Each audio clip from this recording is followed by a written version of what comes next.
merci à tous et toutes d'être venus. Merci Léo pour ce réjouissant événement. Donc merci de vous être déplacés pour cette soirée donc, sur le thème de l'entrepreneuriat local et des commerces engagés. Make Sense, ça fait presque 11 ans maintenant qu'on travaille sur le développement de l'entrepreneuriat à impact au sens large. Et récemment, on a décidé de se lancer dans une nouvelle aventure en créant un parcours de formation dédié aux projets impact locaux.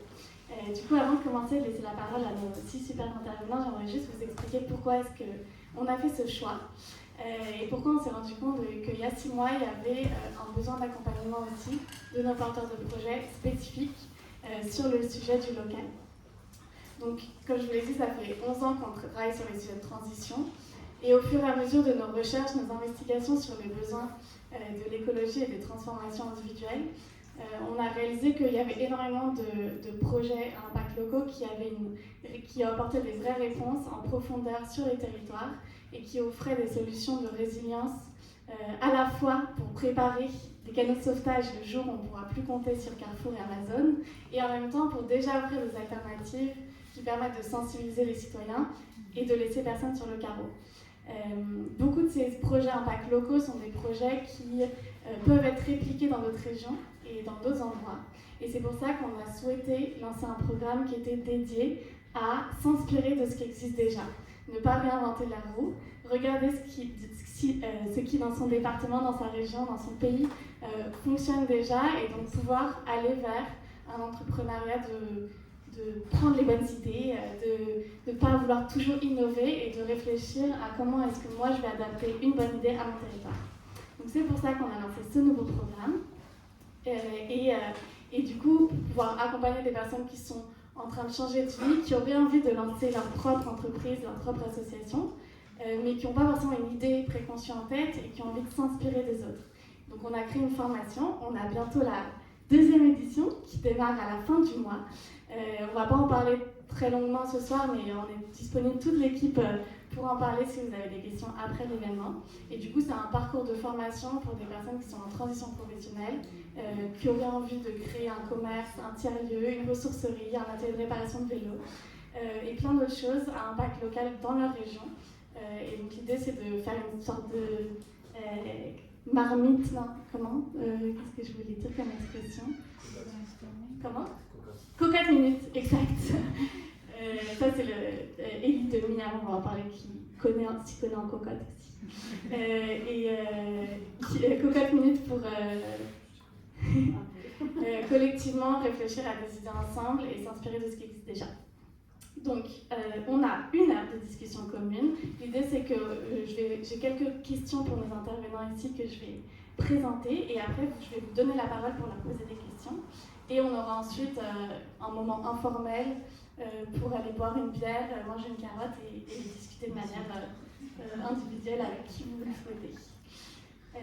Alors aujourd'hui, je suis ravie de recevoir Alix du Réchaud. Donc le Réchaud, à l'origine, c'est une initiative citoyenne qui allait dans des camps de réfugiés pour faire des ateliers de cuisine et qui peu à peu s'est transformée en une véritable entreprise d'insertion et a aujourd'hui un restaurant qui permet d'apprendre la cuisine à des personnes réfugiées tout en proposant une cuisine responsable. Ellie, Miam, c'est 4 magasins, 4 supermarchés de produits en direct producteur avec le moins de gaspillage possible parce qu'ils ont une cuisine qui permet la transformation directe des invendus.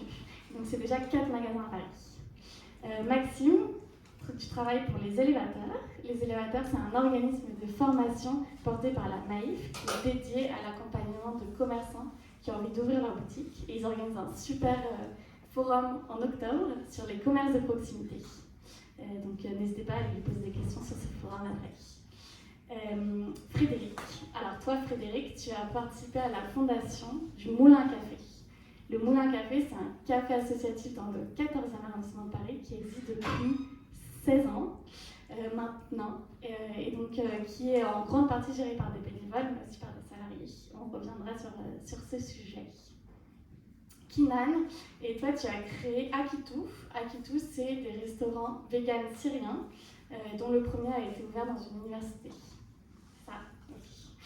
Et enfin Alexandra du Bar Commun. Donc le Bar Commun, c'est un bar associatif dans le 9e arrondissement. 18e arrondissement. Ah, j'étais presque au bout. Dans le 18e arrondissement, qui propose des super soirées, par exemple la Démocrateuf jeudi prochain, voilà, qui est soirée par des bénévoles, et donc on pourra en discuter aussi.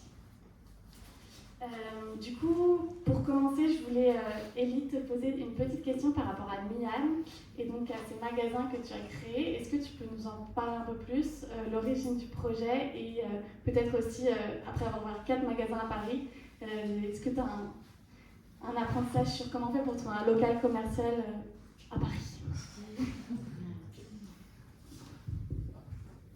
Merci. Merci déjà de nous accueillir ici dans les bureaux de Make Sense. C'est très chouette de pouvoir partager un peu notre aventure.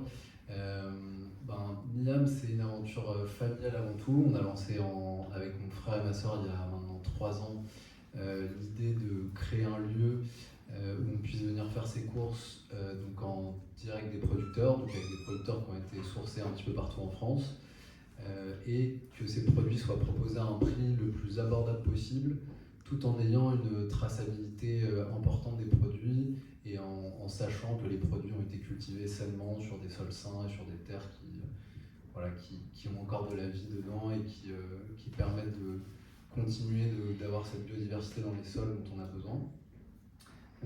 Et donc du coup l'idée c'était de rassembler à la fois des producteurs partout en France et de mettre à disposition ces produits à des Parisiens qui ont parfois peu accès à ces produits-là quand on est très citadin. On a souvent des grandes surfaces qui peuvent avoir des produits qui viennent d'un peu loin ou qui ont un peu moins de goût parce que peut-être un peu moins de détails dans la façon dont ils sont cultivés et produits. Et à côté de ça, pour éviter de jeter tous les produits dont les producteurs se sont donné du mal à produire quotidiennement chez eux, on a une cuisine à Romainville dans laquelle on transforme en fait ces produits qui sont un petit peu moins jolis dans les étals à la fin de certaines journées pour en refaire des conserves de légumes cuisinés, des soupes, des gazpacho, des coulis, et donc qui permettent d'être ensuite revendus dans les magasins et que les gens puissent aussi avoir des conserves qui durent un peu plus que des produits frais. Et du coup, pour vous parler un peu de l'aventure, on va dire sur le plan de trouver un commerce, c'est pas quelque chose de très facile à Paris. Maintenant, les commerces sont quand même un peu plus disponibles après le Covid, parfois tristement parce que certains ont dû fermer. Et pour d'autres raisons parfois un peu plus positives, de retrouver des espaces où l'accessibilité est plus simple parce que quand les locaux sont vides, on a moins besoin d'investir d'argent pour reprendre un fonds de commerce ou un droit au bail. Et donc ça permet de pouvoir se lancer aussi plus facilement en ayant accès simplement à un loyer et à des travaux à financer par la suite. Donc c'est peut-être le côté positif du Covid quand on cherche aujourd'hui un remplacement. Peut-être qu'il y aura d'autres personnes autour de moi qui auront des idées complémentaires ou différentes. Et peut-être qu'il est important aussi en parallèle de chercher un emplacement, c'était aussi de trouver des financements et de faire les choses en parallèle. C'est quelque chose qu'on a essayé de faire parce que ça prend du temps aussi de présenter son projet à des banques, qu'elles aient confiance dans l'équipe des dirigeants, qu'elles aient envie de financer souvent des créations. C'est pas le plus simple et les banques sont de nature à être plutôt frileuses, et là le Covid pour le coup n'a pas aidé à ce qu'elles soient plus enclins à prêter à des créations de nouveaux commerces. Donc c'est bien de pouvoir échanger avant avec des partenaires financiers, et s'ils peuvent être engagés, c'est encore mieux. Donc, on travaille par exemple avec la Banque Postale, le Crédit Coopératif, qui sont des banques qui essayent de financer des projets à impact aussi, en tout cas qui sont plus sensibles aux projets à impact. Et voilà, et je pense que ça fait pas mal de choses à mener de front quand on veut lancer un commerce physique, entre les financements, la recherche du local, recruter parfois une équipe, trouver un peu ses fournisseurs, ses producteurs et les gens qui vont nous entourer. Et du coup, c'est effectivement pas mal de choses à mener de front, et on pourra en parler si certains ont des questions plus précises pour la suite. Merci beaucoup Elie. Et oui, notez bien vos questions. On va vous donner le micro juste après. Je vais juste faire ce tour d'horizon pour que vous ayez tous nos intervenants en tête. Et après, on vous laisse le micro. Merci beaucoup Elie. Et du coup, toujours sur cette question du choix de l'emplacement et d'un local, toi Kinan, tu as fait le choix pour lancer ce restaurant vegan de laisser tomber le fait d'avoir un pied de porte dans la rue et te dire bon bah finalement je vais plutôt me lancer dans une université et bientôt dans un centre commercial. Je ne sais pas si j'ai déjà le droit de le dire, mais c'est un projet c'est un projet en collaboration avec Maxence d'ailleurs. Est-ce que tu peux nous dire pourquoi est-ce que tu as fait ce choix et est-ce qu'on a un micro ou sinon... Non, il y a celui-là. Ok. Et pourquoi dans une université?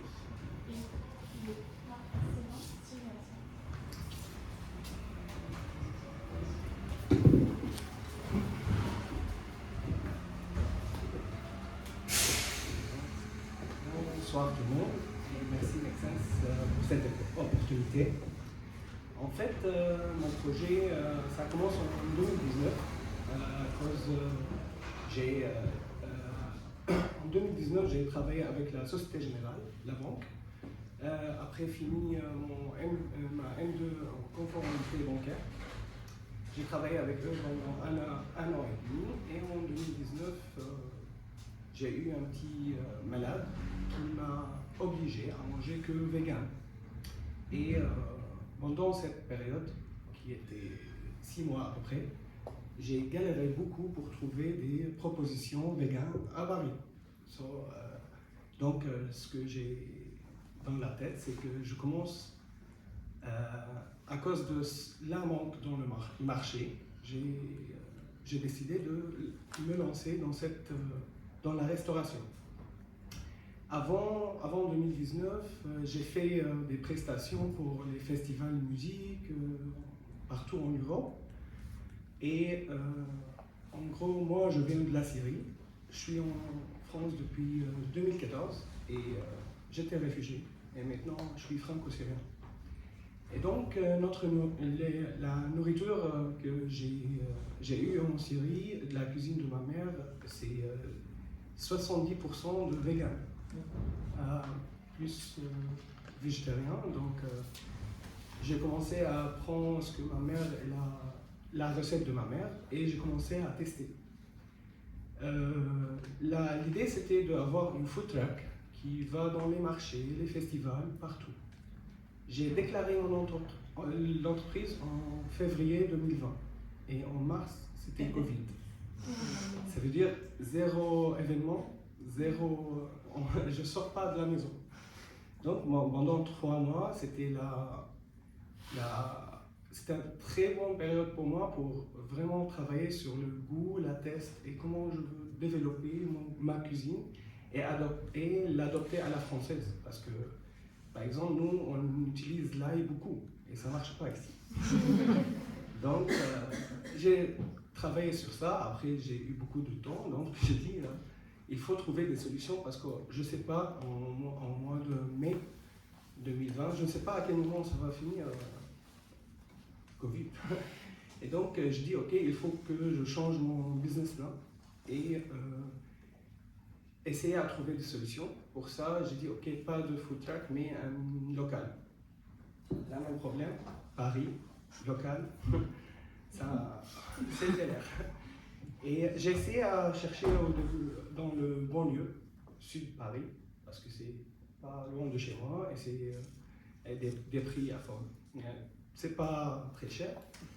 À la fin, j'ai dit, ok, c'est très difficile d'ouvrir un restaurant vegan, végétarien dans la banlieue, parce que aussi, c'est pas les clients, la ciblage des clientèles, c'est très difficile là-bas et la culture de vegan végétarien, c'est pas très avancé en France, comme autres pays. Et donc, il faut trouver un moyen d'aller dans un endroit où les clients ils viennent vers moi et c'est pas à moi de le chercher. Et donc, l'idée, c'était au début de aussi essayer avec les centres commerciaux, essayer avec les marchés et tout. C'est difficile, toujours. J'ai trouvé un endroit à Champs-sur-Marne. Il y a l'université Gustave Eiffel, qu'ils ont aussi un projet d'urbanisme pour transformer la ville et le campus universitaire. Et donc, ils ont besoin d'un café-bar. Donc, j'ai fait le projet, j'ai envoyé et ils ont accepté. Ça commence en février. On a travaillé jusqu'à juin et on ferme dans l'été parce que les étudiants ne sont pas là. Et là, on a ouvert depuis mercredi dernier. En gros, c'est ça. Pourquoi Gustave Eiffel et c'est quoi mon projet?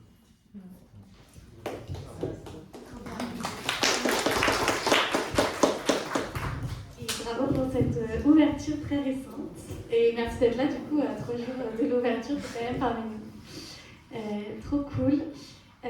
Et du coup, je voulais savoir, toi, Maxime, du coup, par rapport à tous ces projets de boutiques parisiennes que tu as accompagnés, est-ce que cette recherche de local, j'imagine que c'est un peu le nerf de la guerre aussi,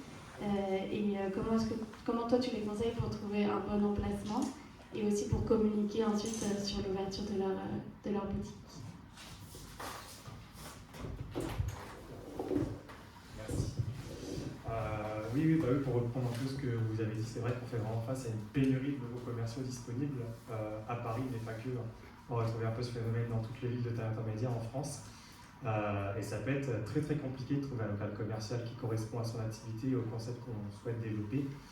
On a, nous, des porteurs de projets, par exemple, qui peuvent mettre jusqu'à 7 mois à 1 an pour trouver le commerce, le local qui leur convient.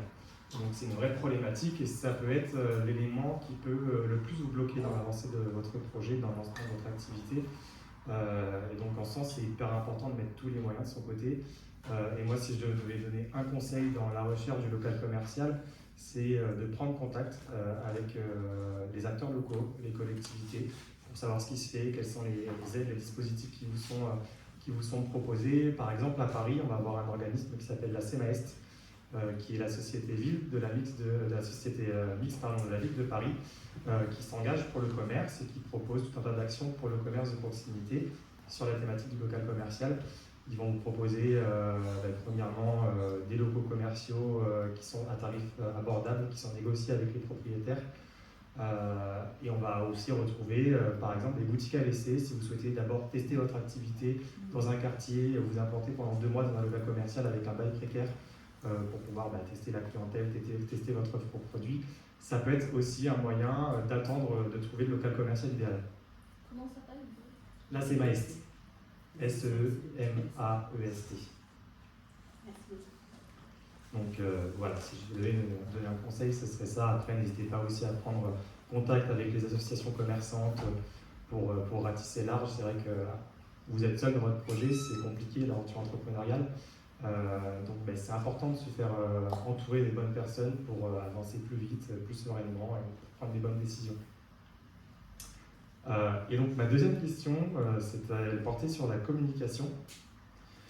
Déjà, pourquoi communiquer? Déjà, avant d'aborder avec vous quels sont les facteurs clés d'une bonne communication, pourquoi communiquer? La communication, elle va simplement vous permettre à vous faire connaître et surtout à fidéliser votre clientèle en gardant le lien avec elle hors boutique. Donc c'est hyper important et à ce titre-là, on a beaucoup de porteurs de projets qui négligent la communication post-lancement, enfin pré-lancement plutôt, alors qu'elle est tout aussi importante. Elle va vous permettre d'engager une communauté autour de votre concept avant le lancement et puis de générer des premiers flux et des premières ventes dès l'ouverture de votre activité. Donc il ne faut surtout pas la négliger. Ensuite, maintenant, qu'est-ce que c'est qu'une bonne communication? Premièrement, c'est une communication qui est numérique à l'heure du digital. Et deuxièmement, c'est une communication qui est locale. Donc, pour parler du numérique, dans un premier temps, aujourd'hui, vous avez tout un tas d'outils qui sont mis à votre disposition pour pouvoir augmenter votre visibilité sur le numérique et pour pouvoir convenir aux nouvelles attentes des consommateurs qui sont digitales. Moi, si je peux vous donner un conseil, c'est plutôt de vous focaliser sur 3 outils que vont être Facebook, Instagram, Google My Business.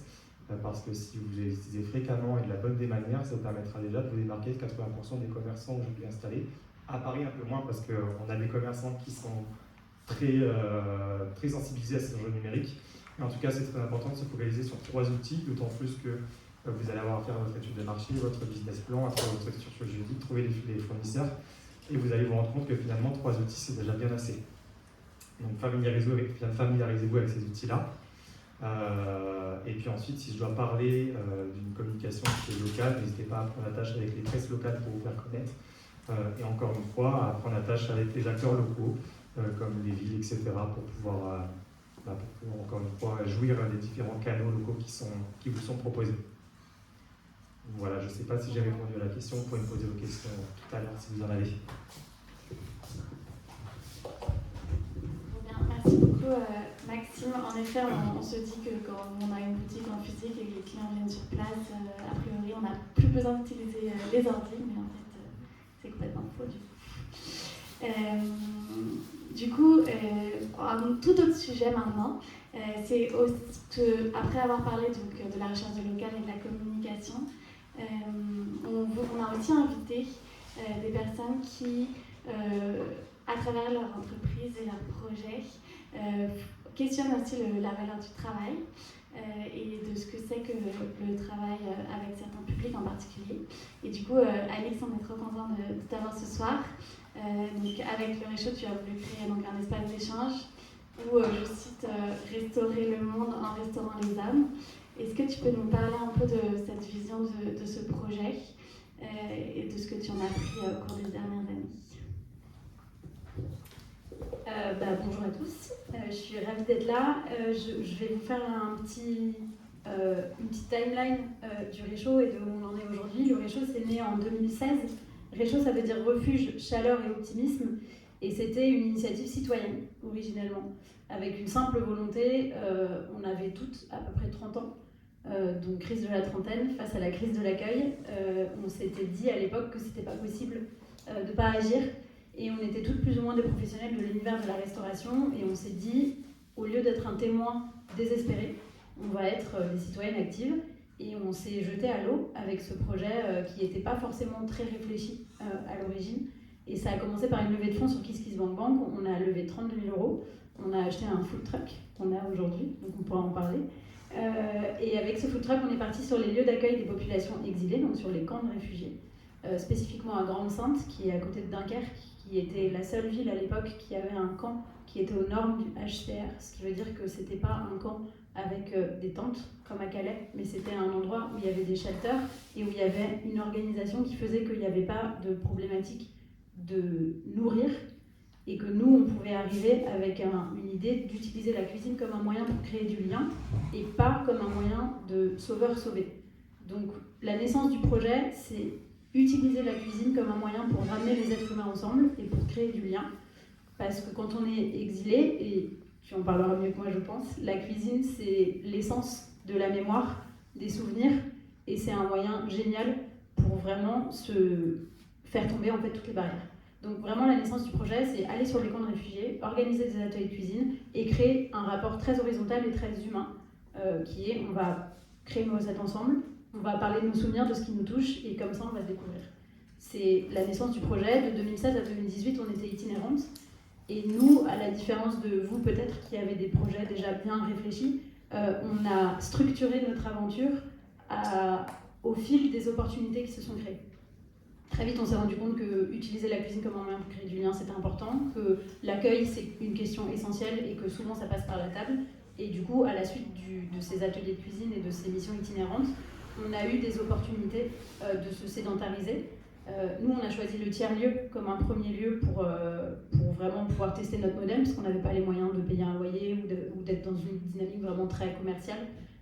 Aujourd'hui, ce qu'on apporte en restaurant le monde, en restaurant les hommes, c'est vraiment changer la vision de la cuisine et changer la vision de l'accueil. Et du coup, on estime dans les territoires sur lesquels on vient qu'on apporte une valeur sur la partie professionnelle, puisque aujourd'hui on fait de l'insertion professionnelle. Donc l'inclusion sociale, c'était la naissance du projet. Aujourd'hui, avec son développement, on a une entreprise, la Table du Réchaud, et on forme des personnes réfugiées au métier de la salle et de la cuisine. Donc déjà, il y a une notion quand même d'utilité. Et la deuxième chose, c'est que nous, l'inclusion sociale et l'insertion professionnelle, c'est deux choses qui sont très liées. Donc nos restaurants, c'est des lieux de vie, c'est des lieux de mixité, c'est des lieux où les populations peuvent se rencontrer et peuvent vraiment changer de regard sur ces sujets-là. Et le premier restaurant, il est dans le 16e arrondissement de Paris, en plein milieu d'un quartier où on pourrait penser que la mixité n'est quand même pas un enjeu prioritaire et que globalement il y a assez de préjugés. Et finalement, c'est une réussite. Et donc, ce choix qu'on a fait de travailler avec des publics réfugiés et de faire de l'insertion professionnelle, c'est parce que c'est l'essence de ce qui a fait qu'en 2016, on s'est fédéré. Et aujourd'hui, pour nous, ça n'aurait pas de sens de ne pas garder cette identité très forte. Et du coup, la spécificité de notre projet, c'est qu'on est une entreprise d'insertion. Donc ça veut dire qu'on a des engagements qu'on prend par rapport à l'État et par rapport aux personnes qu'on embauche, et qu'au-delà de leur apprendre un métier, il y a aussi tout un accompagnement qui se fait, qui est un travail social et un travail d'accompagnement pour qu'à terme, au bout de 6 mois, 12 mois ou 24 mois, on puisse les accompagner vers des sorties positives et qu'il y ait tout un programme et une partie intégration qui puisse se faire par le travail, pour les personnes réfugiées avec qui on travaille, et par l'ouverture d'esprit pour les personnes qui vont venir dans notre restaurant, qui vont se dire, d'abord parce qu'ils rentrent dans un centre d'hébergement, je pourrais en parler un peu plus tard, mais les 5 toits, là où on est, c'est un centre d'hébergement d'urgence, donc il y a 300 personnes réfugiées qui vivent. Donc les gens qui viennent dans notre restaurant rentrent dans un centre d'hébergement. Et du coup, l'idée, c'est d'utiliser vraiment la cuisine comme un moyen pour dire, vous voyez, c'est pas si pire, c'est bon, et en plus c'est utile. Voilà.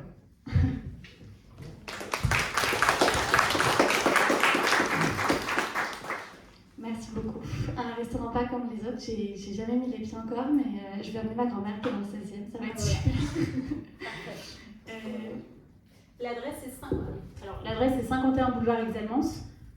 Ça, c'est le premier restaurant. Il y en a un deuxième qui a ouvert dans le 18e, mais le cœur vraiment du projet, c'est les 5 toits, donc c'est 51 boulevard Exelmans. Merci beaucoup. Gardez vos questions, qui, je suis sûre, vous les mettre. Juste pour clôturer le tour, on a Alexandra et Frédéric, donc des projets concurrents mais copains. Non ? Oui, en plus ils sont assez loin. Donc finalement, est-ce qu'il y a de la concurrence ? Il y a 5 arrondissements entre nous. Du coup, d'abord pour commencer, peut-être Frédéric, tu as donc décidé avec d'autres de créer un lieu de convivialité dans le 14e arrondissement. Il y a 16 ans. Aujourd'hui, il y a plusieurs salariés, mais il y a aussi beaucoup de bénévoles. Et du coup, aujourd'hui, c'est quoi les problématiques d'un café associatif qui existe depuis 16 ans et comment est-ce que tu vois l'avenir aussi pour le Moulin à Café ? Adieu. Merci beaucoup, bonsoir à toutes et à tous. Ravi d'être avec vous ce soir. Je vais vous donner 4 chiffres pour que vous vous représentiez ce que c'est que le Moulin à Café aujourd'hui. C'est 5 salariés, 12 administrateurs bénévoles, 80 bénévoles de terrain et 1000 adhérents. Au bout de 16 ans, en fait, on avait même plus d'adhérents la première année d'ouverture. On avait 3000 adhérents la première année, tellement l'ouverture du Moulin à Café a suscité un appel d'air. Ce qu'on a voulu faire, en fait, avec les habitants du quartier, avec les copains, c'est d'occuper le terrain, de se dire ok, nous on habite ici, on voit que dans le quartier tout se passe pas forcément bien, il y avait du deal, il y avait des chiens qui aboyaient la nuit et puis des gens qui mettaient le feu aux arbres, enfin bon, c'était une ZAC, zone d'aménagement concerté, grosse zone de chantier, un terrain boueux au pied de mon immeuble. Moi je venais d'emménager là. Et avec les gens du quartier, on s'est dit, en fait, on va occuper le terrain, on va dire que nous aussi, on est là et on veut que le quartier se transforme pour créer du beau, pour créer quelque chose de bien, d'utile pour nos enfants, pour nous, enfin bon. Et donc, on s'est dit, tiens, on va créer un café associatif. C'est quoi un café associatif ? Il n'y en avait pas beaucoup à l'époque. Et il y en avait peut-être 2 à Paris, enfin bon. On s'est dit, en fait, on veut un endroit où on va se retrouver entre nous, et on va se retrouver pour créer de la convivialité. Et créer de la convivialité, on s'est interrogé, je vous jure, pendant plus d'1 an, on s'est dit ça passe par quoi ? Parce qu'on a mis 2 ans pour la gestation du projet. Il faut dire que le local n'existait pas, c'était une friche, un bâtiment allait être construit. Et on s'est dit, ça passe par la restauration, parce qu'au travers de la cuisine et de la nourriture, on discute, on passe un bon moment pour peu que la nourriture soit bonne, et donc c'est super, voilà, on peut échanger, rencontrer son voisin. Et ça passe par la culture. Et la culture, c'est super diversifié la culture, donc on peut imaginer une programmation super éclectique. Et la difficulté, ça a plutôt été de faire du tri. Donc qu'est-ce qu'on fait pas, bon. Et en fait, ça a tout de suite pris, parce que, ça a tout de suite pris, ça a mis 2 ans avant qu'on décroche le local, et une fois qu'on a eu le local, on a eu la chance d'avoir le maire de Paris qui venait inaugurer la ZAC, on a eu la chance d'avoir l'aménageur, Société d'économie mixte, qui nous a demandé s'il pouvait mettre la maquette du quartier dans le local, donc ça a attiré les foules, et puis on a eu la chance, l'idée de génie, sur un coup de bluff à la mairie qui nous demandait si on était prêt, on a dit oui bien sûr, mais c'est pas ouvert, ben non on n'a pas les clés, ah bon vous êtes prêts, vous n'avez pas les clés, ben non on n'a pas les clés, donnez-nous les clés, donc on ouvre, et là on pose 2 tréteaux, une planche, une cafetière filtre, et on dit le café associatif est ouvert. Et on a commencé comme ça, sans rien, et puisqu'on n'avait rien, on a dit à tous les habitants du quartier, faites-en votre lieu, on l'ouvre pour nous et pour vous, apportez-nous vos petites cuillères, vos chaises, vos tables, vos fours micro-ondes d'occasion, les frigos, etc. Machin. Aidez-nous à occuper le lieu, à l'habiller, à le faire vôtre. Et en fait, c'est comme ça qu'on a eu 3000 adhérents la première année. Donc un truc incroyable avec beaucoup d'activités culturelles aussi.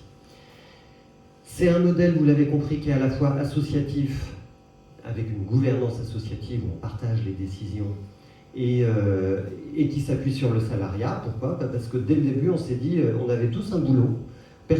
Tous les fondateurs, on s'est dit non, mais on ne sait pas où on va avec ce projet de malade, on va garder notre boulot comme ça tourne mal, on ne va pas lâcher l'affaire tout de suite. Et donc du coup, on s'est dit, il faut recruter des gens tout de suite. Donc la pérennité du modèle, chez nous, elle passait par le recrutement. Et aujourd'hui, on a toujours des salariés. Et puis, les années ont passé, les équipes d'administrateurs ont changé, et c'est assez amusant de constater que le projet, lui, n'a pas tellement bougé. Il a un peu tangué parfois, mais en réalité, 16 ans après, on a toujours exactement les mêmes objectifs, la même façon de travailler ou presque. On s'est un peu professionnalisé. Dans le monde associatif, il y a des gens qui n'aiment pas le mot professionnalisation, mais on fait un peu mieux qu'il y a 16 ans, donc tant mieux. Et puis, le Covid est arrivé. Et là, j'en viens aux enjeux, puisque c'est ta question. Et pendant le Covid, on a vu que toute notre activité s'arrêtait. Plus de cuisine, évidemment, plus de restaurant, plus d'activité culturelle, plus de lien social. Et ça a été assez dur, lourd, triste à vivre pour nous, parce qu'évidemment, le Moulin à Café, il était là pour que les gens ils se rencontrent. Et quand on a commencé à rouvrir, vous vous rappelez, il fallait montrer patte blanche dans les restaurants, et j'ai mon passe sanitaire, etc. Et en fait, nous, on a la chance d'avoir un agrément espace de vie sociale qui exempte les locaux, agréés par la CAF en particulier, de présenter le pass sanitaire. Parce qu'en fait, au fond, dans ce qu'on fait, dans notre activité au Moulin à Café, on fait de l'accueil inconditionnel. On accueille tout le monde, quelle que soit sa religion, son origine, sa culture, son pouvoir d'achat, son pass sanitaire. Et donc, on accueille tout le monde. Et ça a été compliqué dans le quartier de dire, oui, en fait, on ne vous demande pas votre pass, et donc on a perdu des usagers. Mais en fait, ça, c'était quand même un élément extrêmement fort. Deuxième enjeu, au bout de 16 ans, c'est le bénévolat. On a 80 bénévoles, on en a même 120 inscrits au fichier, mais ils ne viennent pas tous, puis en fait les 80 ils ne viennent pas tous les jours. En fait, tous les jours, on lance un appel au secours en disant on a besoin de bénévoles pour ce soir, et pourtant on en a 80 dans le fichier. Donc comment on fait pour les fidéliser, comment on fait pour les mobiliser quand on a besoin, comment on fait pour diversifier les missions, pour leur dire le bénévolat, c'est pas que la vaisselle chez nous, et même s'il faut en faire. Donc voilà, là on a un enjeu de mobilisation des équipes en termes de ressources humaines. En termes de ressources humaines, il se trouve qu'on a 2 cuisiniers qui viennent de partir, parce qu'ils ont fait toute la période du Covid avec nous. Ils voulaient partir depuis longtemps, ils ont attendu que ça aille un peu mieux, ils sont partis la semaine dernière, on a fait un pot de départ, super. On a recruté 2 nouveaux cuisiniers, et là, je te disais en arrivant, on a les oreilles ouvertes, et on a du public qui me dit on ne viendra plus, c'est plus aussi bon qu'avant. Ok, donc ça veut dire quoi? Ça veut dire que même au bout de 16 ans, on a sa réputation. Le produit, quand vous faites de l'alimentation, il faut qu'il soit super bon, parce que sinon les gens ne viennent plus. Donc on a beau porter toutes les valeurs les plus belles du monde, si le produit n'est pas là, il n'est pas là. Le produit, c'est pas que la cuisine non plus. Donc on est toujours obligé de marcher sur ces 2 jambes-là au Moulin à Café et de rappeler que, mais il y a le lien social, il y a l'activité culturelle qui est gratuite pour tout le monde, il y a juste le fait de rompre l'isolement des personnes âgées du quartier qui ont que là pour venir et retrouver leurs copains de tous les jours, quoi. Donc voilà, ça c'est important, les ressources humaines, il faut arriver à accompagner tout ce monde-là. Deux autres enjeux encore, les deux derniers, celui de l'âge, parce que les bénévoles, chez nous, pas chez vous, non, chez nous les bénévoles c'est plutôt des retraités. Chez vous, c'est des jeunes, je le sais, on en a parlé 25 fois. Et donc, du coup, comment on fait? Ils vieillissent, même les jeunes bénévoles vieillissent. Ah ouais, tout arrive. Et donc, en fait, comment est-ce qu'on fait pour rajeunir la fréquentation, sachant que juste au-dessus de chez nous, il y a une résidence étudiante, mais les étudiants, ils viennent pas, très petits, ils commencent à venir. Et franchement, c'est compliqué. Et on a trouvé un truc il y a quelques années, un peu par hasard, on a embauché un jeune responsable qui a fait venir ses copains, qui a recruté des services civiques, ça a rajeuni le staff, et ça a fini par rajeunir la fréquentation. Donc c'est très... Il y a sûrement d'autres moyens, vous avez sûrement d'autres méthodes, tu vas parler après, mais voilà, là, il y a une voie de passage possible, c'est intéressant. Et pour terminer, dernier enjeu, quand on fait de la culture, on fait des concerts, quand on fait des concerts, ça fait du bruit, les voisins, il y a toujours des râleurs. Et encore une fois, on a beau porter les plus belles valeurs du monde, même quand tu fais des concerts et que tu en fais un par semaine et que ça dérange ton voisin, il te le fait savoir, il alerte la préfecture, il porte plainte et c'est super compliqué à gérer. Et en fait, nous, on est obligés d'être à l'écoute de toutes nos parties prenantes, qu'ils soient bénévoles, qu'ils soient usagers, qu'ils soient salariés, qu'ils soient voisins. En fait, on est obligé de faire attention à tout le monde et c'est pas facile à gérer. On fait de notre mieux.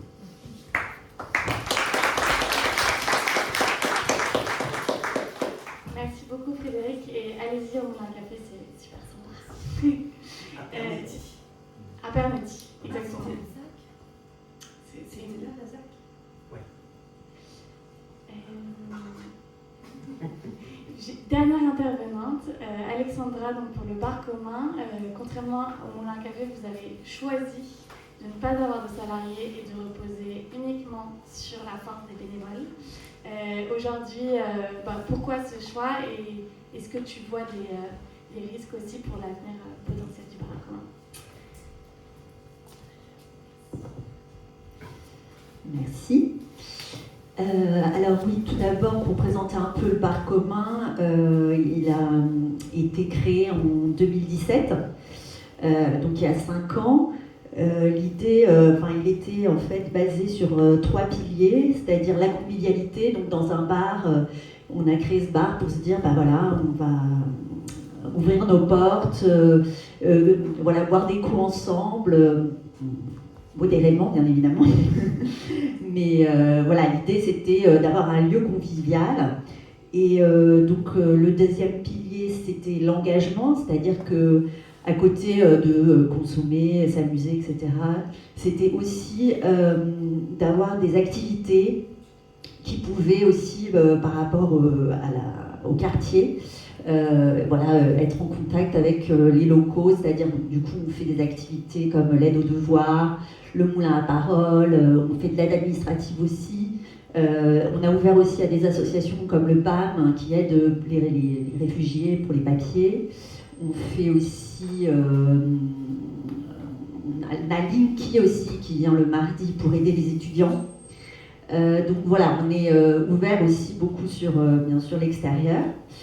Et le troisième, c'est l'échange. Donc l'échange, c'est vraiment faire des débats. Ça, c'était vraiment très important. Des débats, donc soit avec des invités, soit avec des groupes créés, qu'on fait Démocrateuf par exemple avec avec les apérocrates qui font beaucoup d'activités. Donc on est très ouvert pour essayer justement de créer on va dire de la discussion, de l'échange, comme un peu un bar. C'est-à-dire que quand on est dans un bar, parfois on aime bien parler avec son voisin et dire ce qu'on pense de...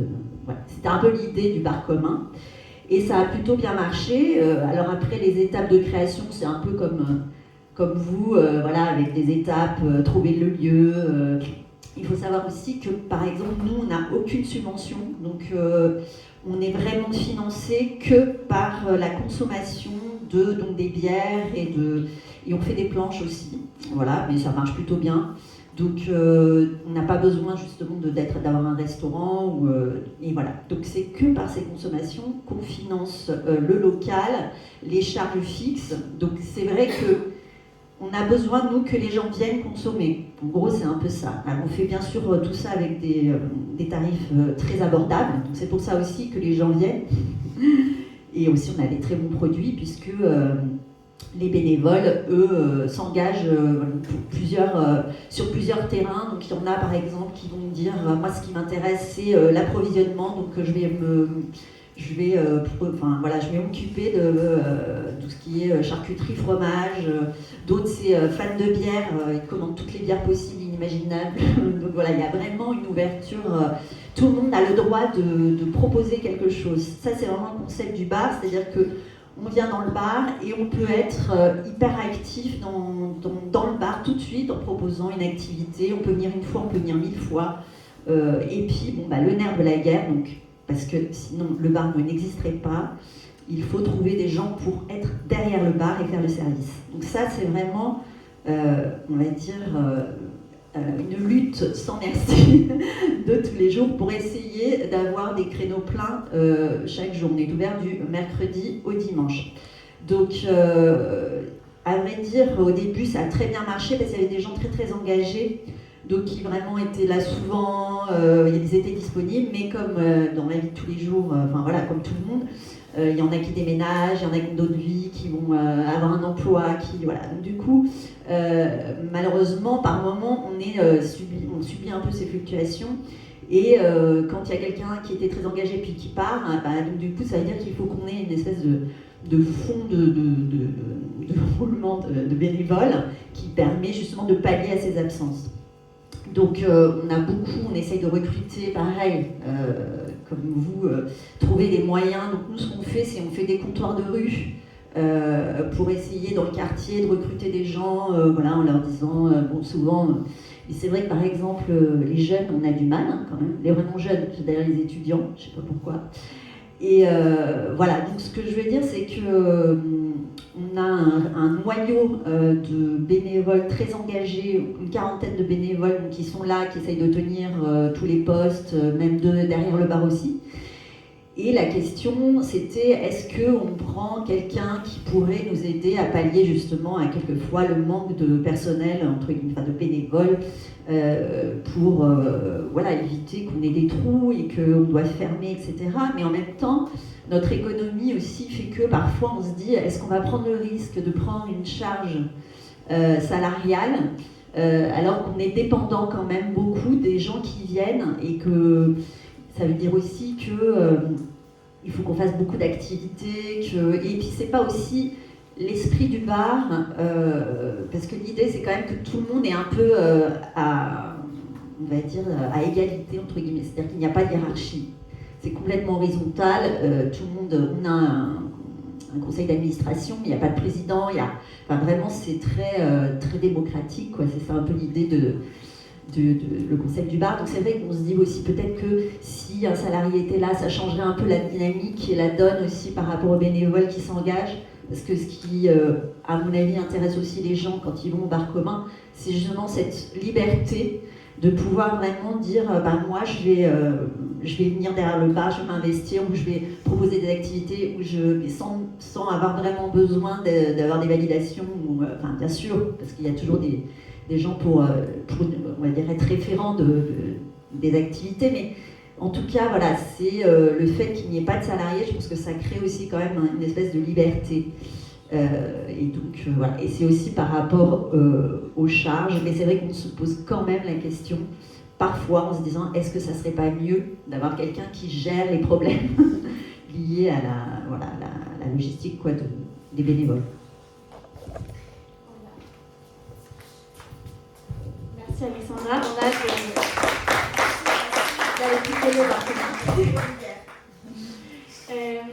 ça y est, j'ai fini mes questions, donc c'est à vous. Je vous propose de prendre un moment maintenant pour en prendre quelques-unes, et après on pourra aller se servir une bière justement. Du coup, n'hésitez pas aussi au moment où vous posez la question, si vous avez vous-même un projet, à le mentionner, à en parler, parce qu'on est curieux, de connaître vos projets.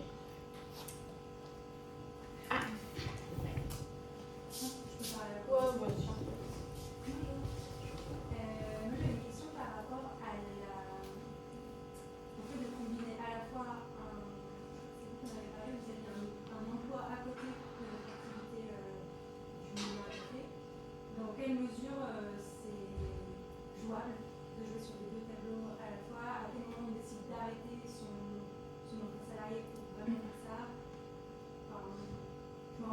dans quelle mesure il y a besoin d'un investissement total, quoi. Donc le mieux c'est aussi de faire ça avec quelque chose de ça. L'investissement il est total, mais la nuit et le week-end. Non, moi j'ai toujours un emploi salarié. Enfin, j'ai fait pire. En fait, j'avais un emploi salarié. J'ai bien occupé quelques heures dans mon emploi de salarié à monter le projet du Moulin à Café, faire les budgets, enfin, voilà. Quelques dizaines de, peut-être même plus. Et évidemment, en ne les faisant pas prendre, mais à un moment, oui, il y a besoin d'un temps important pour le montage du projet, c'est certain. Après, il y avait eu à l'époque des rendez-vous de représentation pour aller convaincre les partenaires, les pouvoirs publics, les financeurs. Et ça se faisait sur des temps, aujourd'hui on dirait des demi-journées de temps de travail, quoi, de réduction du temps de travail. Et puis j'ai fait pire parce que j'ai fini par quitter mon emploi et par créer ma boîte. Donc, c'est pire. Donc je suis à 150% sur ma boîte et par contre je suis moins présent sur le Moulin à Café. J'ai été très très longtemps trésorier au Moulin à Café. Aujourd'hui, je suis président depuis 1 an et demi. Et j'ai dit tout de suite en prenant mes fonctions, mais je ne serai pas comme la présidente précédente qui était à la retraite, qui était là tous les jours. Moi, j'ai été transparent, j'ai dit je suis candidate, mais je serai là 1 fois par semaine. Et puis, je vais gérer comme à mon habitude des choses à distance, par mail, par téléphone, J'ai essayé aussi d'organiser au sein du conseil d'administration des groupes de travail thématiques qu'on avait eu il y a longtemps et qu'on n'avait plus, et en me disant on va s'appuyer sur les forces des uns et des autres, et puis jouer sur des synergies qu'on essaye de faire avec les autres. Ça prend pas. Ça prend pas, donc on fait comme on peut avec ce qu'on est. Il y a quand même un truc qui est super déculpabilisant, c'est justement un jour j'ai dit on fait avec les gens qu'on a. Si les gens ne sont pas dispo, ils ne sont pas dispo. S'il n'y a pas de bénévoles, il n'y a pas de bénévoles. Donc il faut trouver d'autres solutions que de se mettre tout le temps la pression. Peut-être qu'il faut servir un moindre repas, peut-être qu'il ne faut pas sortir à la terrasse, peut-être qu'il faut dire tiens aujourd'hui on ferme. Bon, on n'est pas obligé toujours de faire la course pour faire le maximum. Et c'est facile, moi, quand je dis ça, parce que le Moulin à Café, c'est pas mon emploi.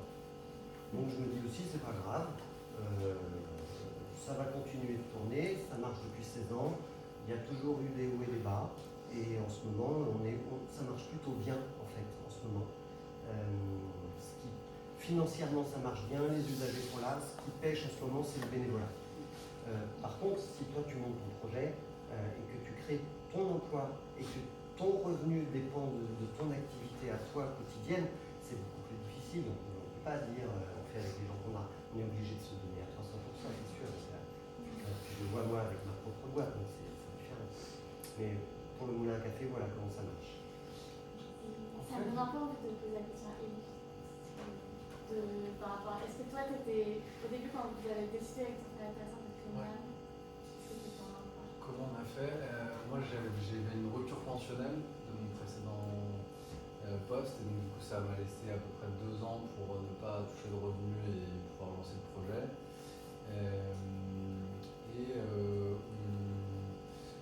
On a eu de la chance aussi d'avoir des banques qui nous ont financés. On a demandé un petit peu plus pour pouvoir payer en tout cas ma sœur et ma frère qui, eux, n'avaient pas cette situation de rupture et de salaire qui continuait pour eux. Mais en parlant avec beaucoup d'entrepreneurs, j'ai l'impression que de manière générale, on arrive à se payer ou à retrouver une situation un peu correcte au bout de 3 ans. Et que les 2 premières années et demie, c'est quasiment impossible de toucher un salaire de sa propre activité. Et donc il faut trouver des moyens, soit d'avoir mis de côté avant, soit d'avoir une rupture pensionnelle, soit de faire un job à côté en temps partiel, peut-être 25-30 heures, et de travailler 30 heures à côté pour soi. Mais voilà, en tout cas, et 3e année, c'est quand en plus ça a bien marché. C'est quand vraiment tout s'est bien passé, l'activité a pris et on a pu se développer comme on voulait. Mais je pense qu'effectivement, à un moment, c'est quand même, pour se laisser le maximum de chance, c'est important quand même de prendre le risque de se lancer lancer, quitte à revenir après et rechercher peut-être un autre emploi. Si on peut toujours, je pense, retrouver du travail, même si on s'est arrêté peut-être 1 an, 1 an et demi. Et aujourd'hui, je pense qu'en France, c'est quand même un peu moins mal vu d'avoir eu un échec entrepreneurial qu'avant. Et donc, je pense qu'au contraire, ça montre des compétences, des qualités, des valeurs qui sont peut-être positives pour un prochain employeur, même si ça n'a pas aussi entre les deux.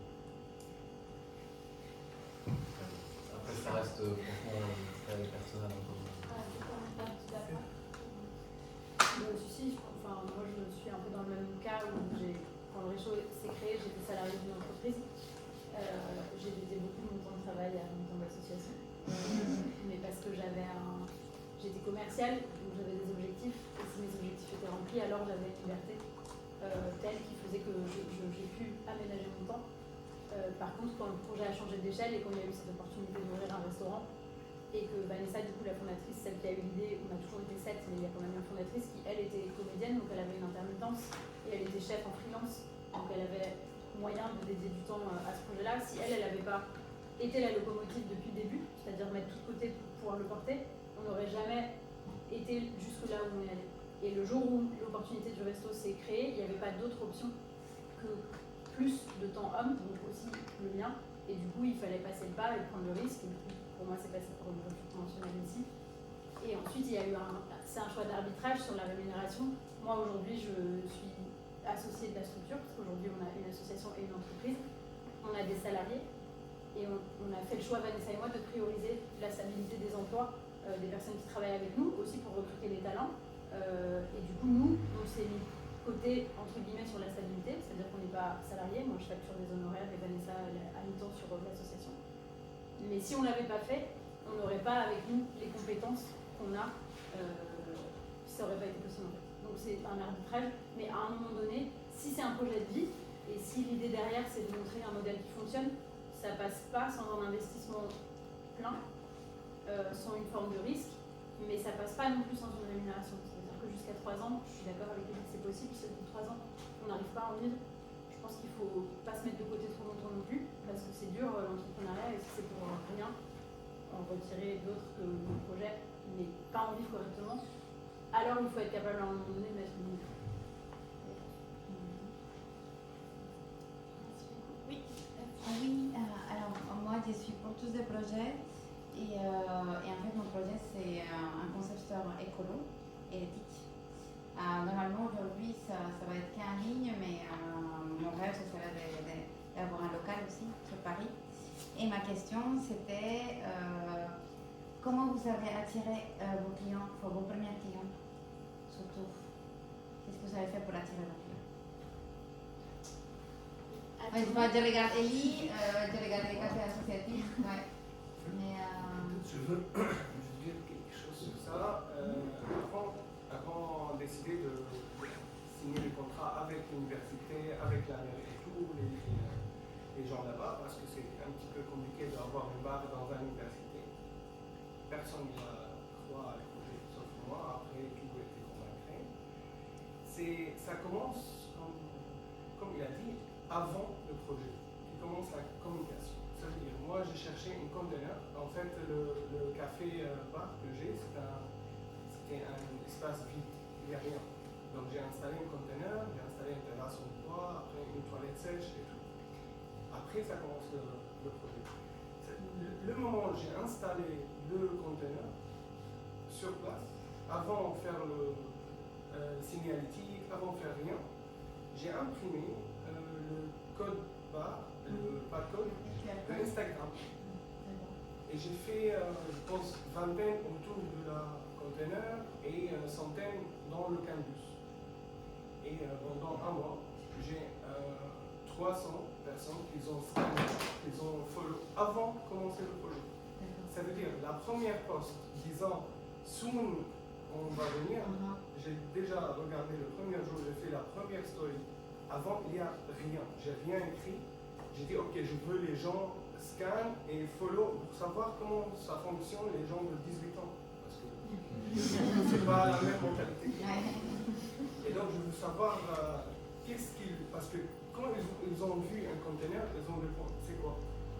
il n'y a pas de signalétique, il n'y a rien. Donc chacun il a des idées. Et quand il a vu le barcode, il a scanné à 300 personnes, la première communication sans dire rien.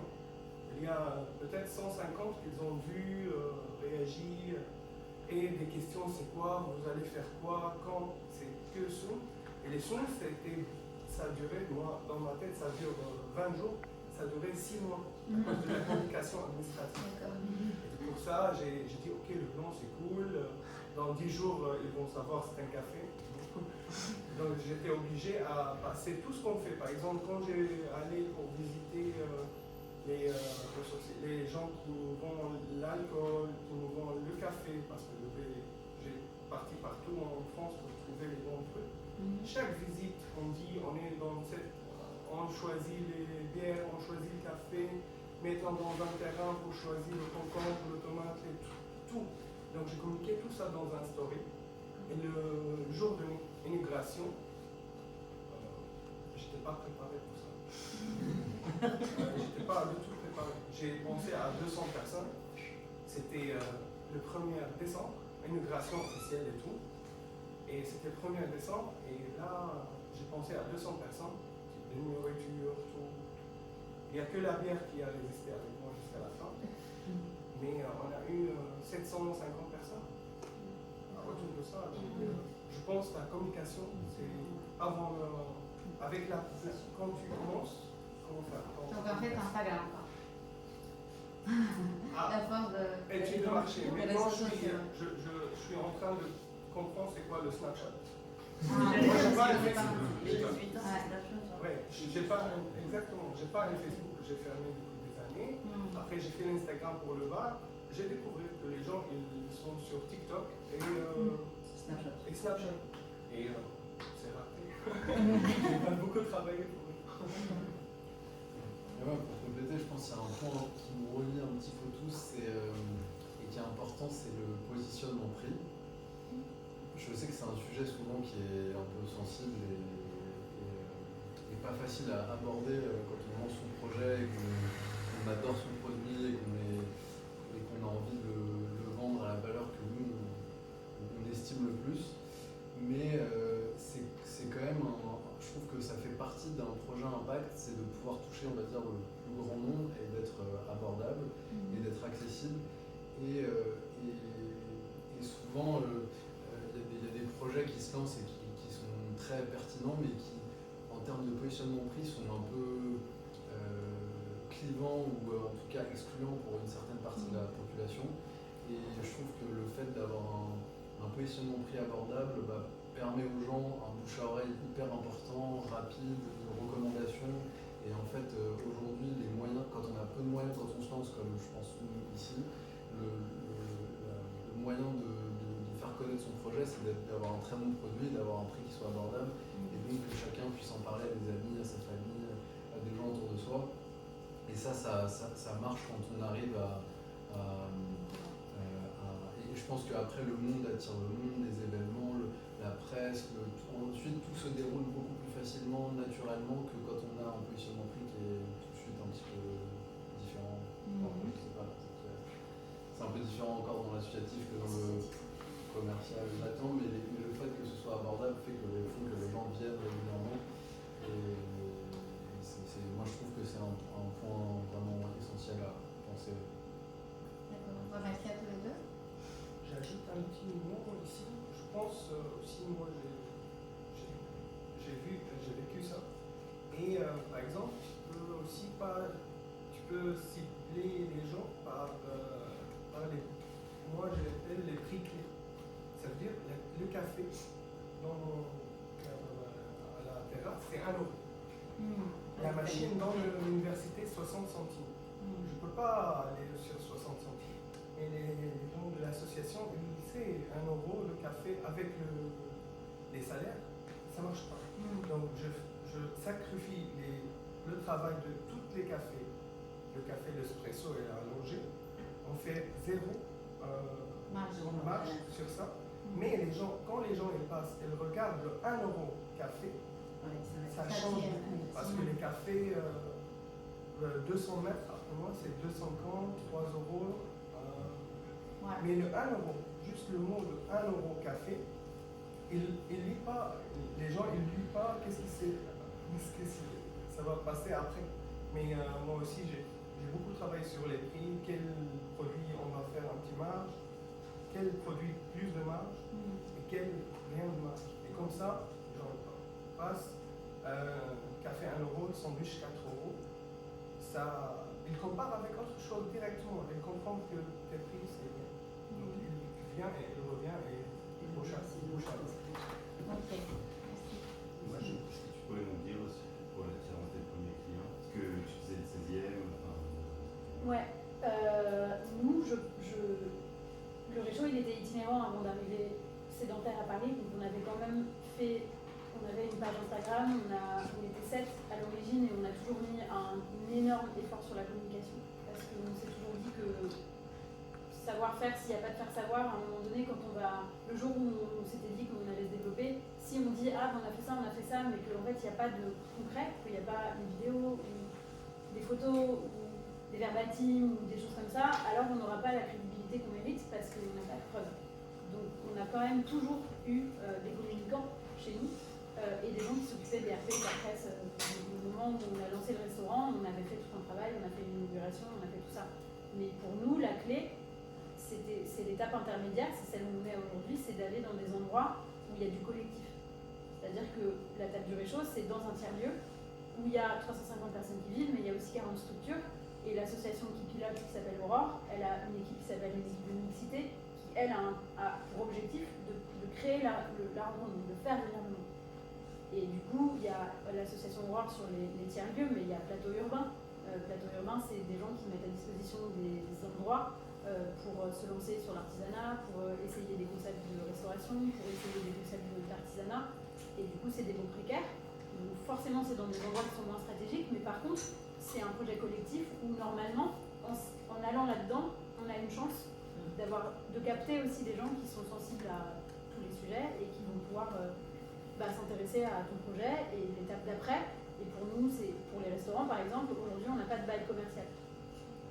La caserne, c'est de l'occupation temporaire, donc quand on s'est lancé sur ce restaurant, on savait qu'il avait une date d'ouverture et une date de fin. Et c'était dans le deal, mais parce que ça nous permettait de ne pas payer le loyer, de ne pas payer trop de charges, puisqu'elles étaient prises en charge par la caserne, et nous on pouvait juste payer des salaires, mettre des bonnes matières premières, tester le modèle de l'insertion professionnelle, pouvoir embaucher rapidement, et du coup si on regarde les ratios classiques de la restauration, qui sont de dire il faut que la RH représente 30% du chiffre d'affaires, etc., c'est scandaleux nos ratios.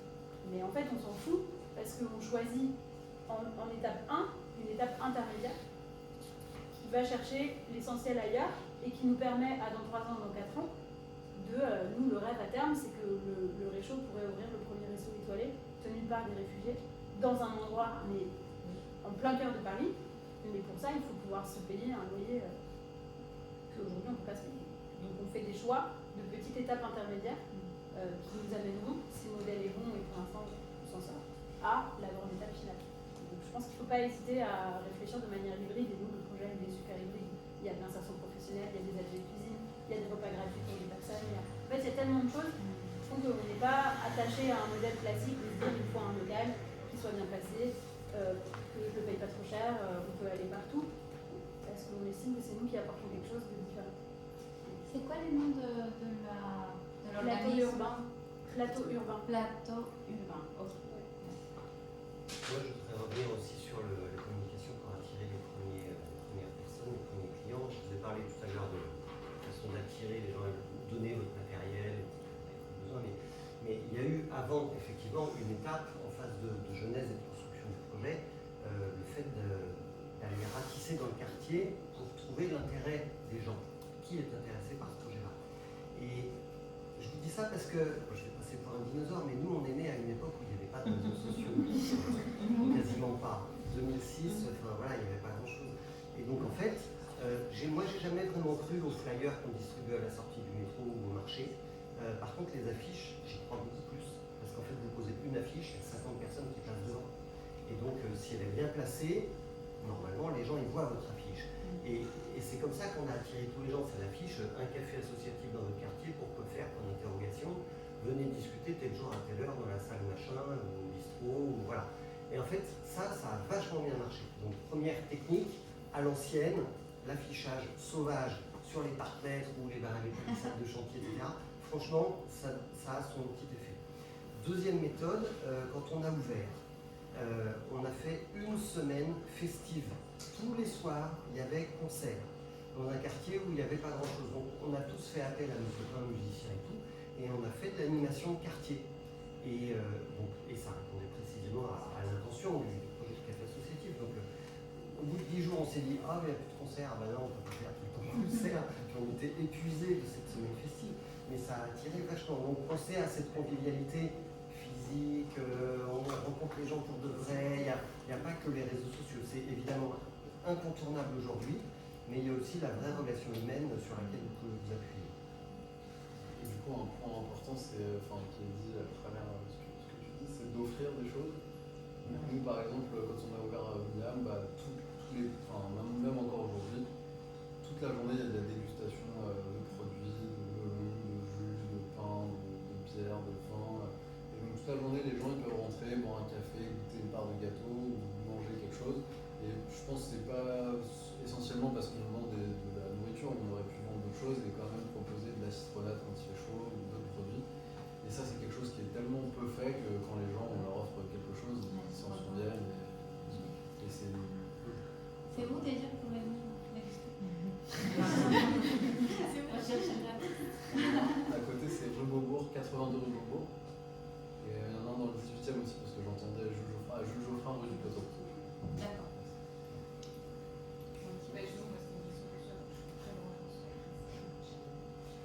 Bravo là-bas. Et moi, juste pour la petite histoire, j'ai passé 20 ans dans la conso-commissaire. Voilà, je suis en transition et l'objectif, je me retrouve à l'alimentation et la distribution. Donc, votre concept, je trouve vraiment canon. J'ai pas mal de questions. Je vais peut-être qu'on se reparlera après, mais dans les grosses questions, je voulais déjà savoir combien de temps de la genèse du projet jusqu'au premier magasin, en gros, vous avez dit pour accoucher. On a mis 9 mois entre janvier 2019 et novembre 2019. C'était peut-être plutôt court, mais on était trois, avec mon frère et ma soeur, à travailler beaucoup pendant 9 mois. Et donc à 3, on va quand même chacun avait son secteur bien défini. Et du coup, ma soeur s'occupait principalement de l'offre, du sourcing. On a rencontré les producteurs tous ensemble, mais c'est elle qui faisait toute la communication, le démarchage, organisation des rendez-vous. Mon frère il s'occupait principalement de la partie cuisine et donc développement des recettes anti-gaspi, de comment pouvoir organiser la logistique entre les magasins et le laboratoire. Et moi je m'occupais de la partie recherche de financement et trouver un local. Et du coup, on a mis 9 mois, mais je pense qu'on aurait pu en mettre 12 ou 24 aussi bien, et on a peut-être eu de la chance que ça se passe comme ça. Et c'était on a ouvert juste avant Covid, décembre 2019. Donc, on a eu de la chance aussi que les banques soient en plein de prêter leur comité de création juste avant Covid. Mais franchement, aujourd'hui, si on avait lancé Miam là, je pense que ça ne serait pas du tout passé de la même façon. On n'aurait pas eu d'accord de donner.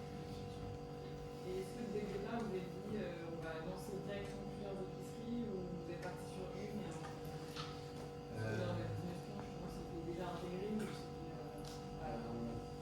On s'était dit qu'on en ferait au moins 2 ou 3 parce que la cuisine qu'on voulait lancer, elle devait être un peu amortie par plusieurs magasins. Et que les investissements de cuisine sont quand même un peu significatifs.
mois avant d'avoir un téléphone. Alors le commercial, c'est pas leur principal le temps qu'ils peuvent allouer. Donc on s'est beaucoup déplacé sur place, échanger, se présenter, questionner. Et ça s'est fait petit à petit comme ça. Et aujourd'hui, on a presque 160 producteurs avec qui on travaille. Mais on a ouvert le premier magasin, il y avait 60 références dans la boutique, tout le monde pensait qu'on était un pop-up éphémère et qu'on allait partir 6 mois après. Et petit à petit, l'offre s'est développée. Et ça a pris 2 ans d'avoir une offre homogène.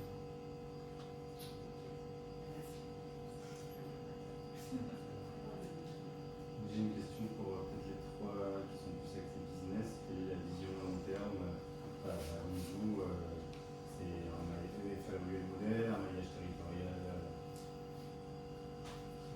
Nous, la vision, c'est de pouvoir aider le plus de producteurs à mieux vivre de leur métier. Donc, à chaque fois qu'on ouvre un Miam, on a de nouveaux producteurs qui nous rejoignent. On passe pas à chaque fois avec des énormes producteurs. On se dit maintenant, il nous faut un gros pour faire les 4 magasins. Donc, on a un travail très dur parce qu'on a beaucoup de producteurs qui ont une petite exploitation. On prend du talon pour faire l'offre dans un magasin. Mais c'est la volonté du projet, c'est pour ça qu'on l'a lancé. L'idée, c'est de pérenniser du coup qu'il y ait le plus de terres qui soient cultivées de la bonne façon. Et donc pour ça que nous, on essaye de travailler avec le plus de producteurs en les payant le plus cher possible pour le travail qu'ils font. Et donc ça implique que nous, on est quand même une taille un peu critique parce qu'on a envie de bien payer les gens aussi qui travaillent chez Miam. Nous, on n'a pas des envies de salaire énormes dans le métier qu'on fait. De toute façon, c'est pas quelque chose qui est compatible. Mais du coup, pour qu'il y ait le plus de producteurs possible qui vivent bien et que les équipes chez Miam vivent bien et de bons salaires, il faut quand même ouvrir quelques magasins et faire grandir le projet pour que tout ça ait le plus d'impact, on va dire, entre guillemets, positif. Et nous, le but, c'est que les gens évitent d'aller chez Franprix, Carrefour City et puissent venir acheter des produits chez nous. Et du coup, on vend des produits à un prix qu'on essaye le plus bas possible pour que le modèle tienne, que les producteurs vivent le mieux possible et que le consommateur s'y retrouve. Donc ça nécessite une échelle un peu significative. Après, manier le territoire, je ne pense pas, parce que c'est un métier très opérationnel, on doit se rendre très souvent sur le terrain, je suis tous les jours en boutique, et je ne vois pas faire le tour de France toutes les semaines, donc déjà à Paris, c'est très bien. Nous, du coup, on est sur un changement d'échelle cette année, puisque on a commencé l'association. Aujourd'hui, on a une association et une SAS, et la SAS vient de clôturer une levée de fonds. On a travaillé pendant 1 an pour lever 550 000 €. Et puis on a réussi, on n'a pas encore tous les fonds sur le compte, parce qu'il y a toujours des conditions suspensives et des trucs un peu chiants qu'il faut lever jusqu'au moment où on a vraiment le cash. Mais le but de cette levée de fonds, c'est justement de pouvoir structurer l'entreprise et les cœurs d'activité qui sont différents. Parce qu'aujourd'hui, il y a les restaurants, mais un restaurant, c'est difficilement rentable, alors qu'on n'aime pas de loyer, on n'est pas sur un bail commercial classique, on a du mal à amener le restaurant à l'équilibre. Par contre, l'activité de traiteur, qu'on a développée dès le début, c'est celle-là qui pousse l'activité. C'est celle-là qui fait que demain, on pourra grandir et grossir. Le but final de ce qu'on fait, c'est d'avoir plus d'impact, donc c'est d'embaucher plus de personnes réfugiées et d'insérer plus de personnes. C'est aussi un peu optimiste, mais de révolutionner l'univers de la restauration. Aujourd'hui, il y a tellement de défaillances dans cet univers-là que c'est hyper dur de recruter, qu'il y a des dysfonctionnements majeurs sur des contrats de 39 heures qui sont en fait des 70, des coupures qui sont toute la semaine qui ne fonctionnent pas, et aujourd'hui il y a besoin aussi de récupérer un certain équilibre. Et pour pouvoir faire tout ça, il faut quand même avoir un petit peu d'argent. Et pour pouvoir avoir un peu d'argent, nous on pense que c'est le traiteur qui va nous permettre de le faire. Donc le but aujourd'hui, c'est vraiment de stabiliser les restaurants, les amener à l'équilibre, d'avoir une activité de traiteur qui dégage du cash pour pouvoir ouvrir d'autres établissements à terme. Et le but pour nous, c'est de faire un maillage territorial et justement demain, pourquoi pas, d'ouvrir des tables de réchaud en région. Voilà. Moi, pour être honnête avec toi, je dis pour la future, je sais rien. Depuis 1 an, j'ai pensé que quand j'ai eu un contrat avec l'université et tout, j'ai dit ouais, pendant 2 ans, parce que le contrat c'est 3 ans après un renouvelé. J'ai dit ok, pendant 3 ans, je suis là, je travaille. Et la dernière année, je pense à la 2e locale. Pour être maintenant, on a commencé mairie de Montreuil, grâce à un service traiteur avec la mairie, ils ont proposé un kiosque, une cabane à côté de la mairie de Montreuil. Une année. Ça fait 3 mois. Et le troisième, c'est avec Make Sense, dans un centre commercial ailleurs. Je pense, j'espère, début de 2023. C'est pour ça que je ne sais pas qu'est-ce qui va passer. Parce que j'ai dit au début que c'est pas mon zone de confort. C'est un nouvel métier, je sais faire des choses, mais beaucoup de choses à apprendre et savoir comment faire. Et ça rapidement, ça vient. Je ne sais pas. Si je dis quelque chose, être avec un esprit ouvert, même s'il n'y a pas beaucoup de finances, moi, quand j'étais un salarié chez Société Générale, et je suis toujours contre un prêt de la banque. Je ne veux pas la banque être mon partenaire. Et pour ça, pour commencer le projet et avoir l'argent pour acheter le matériel pour tout, c'est le service traiteur qui m'a. Je commence avec 500 €. J'ai acheté le matériel de présentation dans le traiteur et j'ai commencé avec des petites soirées de 50 personnes, 100 personnes et comme ça. Et le service traiteur, c'est eux qui m'a donné l'argent pour acheter le matériel pour la cuisine, tout ça. Après. Et ça commence avec 500 €. Donc je dis, mais j'étais très comme déterminé. Je dis, je veux. Et ça paye. Et du coup, avant qu'on aille voir des verres et qu'on continue les échanges, je voulais juste vous remercier parce que, à titre personnel, je suis trop contente de vous recevoir et merci à toute l'équipe aussi de m'avoir aidé à organiser cet événement. Et c'était vraiment dans cette vision de l'échange et du partage des projets comme les vôtres qu'on a créé ce nouveau département dans l'Excellence, cette nouvelle formation sur l'entrepreneuriat local. Et donc, je suis hyper contente de tous les échanges et j'ai hâte de découvrir aussi votre projet.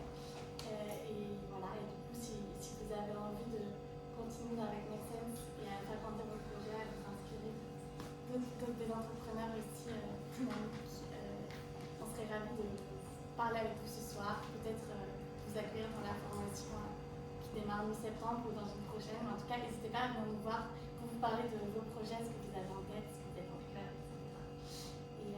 Et voilà, et puis maintenant,